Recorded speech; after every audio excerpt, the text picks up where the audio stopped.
I can think of one case in particular where having a leash on in the house was an actual lifesaver for a client of mine.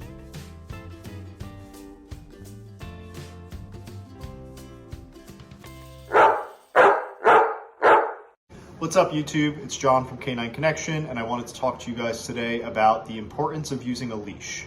Now, most people know to use a leash when they go for a walk with their dog, and that's what most people are using their leash for, is to be able to go around for a walk, take the dog to the park and stuff like that. But the leash has a lot more purpose than just going for a walk and preventing your dog from running away from you when you're on a walk. Your leash is actually a direct line of communication from you to your dog. And so what we recommend, especially if you have a new dog or if you're trying to eradicate some problem behaviors at home with your dog, is keeping a leash on your dog inside the house.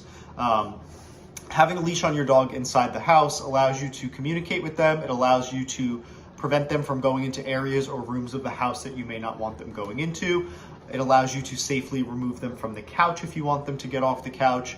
And it just puts you in control because it gives you, like I said, a direct line of communication for you to be able to direct or redirect your dog away from things. I can think of one case in particular where having a leash on in the house was an actual lifesaver for a client of mine. This client just recently adopted a dog from a rescue, and the rescue instructed them to keep the leash on in the house for a little bit, which was a really great suggestion. And after working with this dog, I understand why the rescue suggested this. So about 2 or 3 days into this dog being home with the family, the dog started to show some pretty intense aggression. The dog would try to attack them when they were trying to drink out of water bottles, if they were on their cell phones, really random things, really unstable dog. And because they had this leash on and they had the dog tethered in the house, when the dog unexpectedly went to do these things, the dog wasn't able to actually make contact and bite anybody. So it made the situation really safe, or as safe as it could be.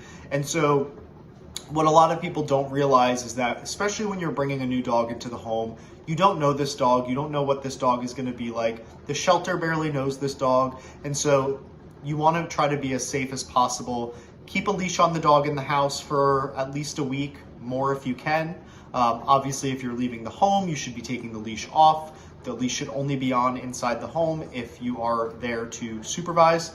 But again, having this leash on in the house can be a real lifesaver for many people. And it can also just help you eliminate some problem behaviors from popping up. Like when you call the dog and they don't come to you, you can simply walk over, pick up the leash and guide them over to you. If you ask them to get off the couch, you can simply pick up the leash and guide them off the couch.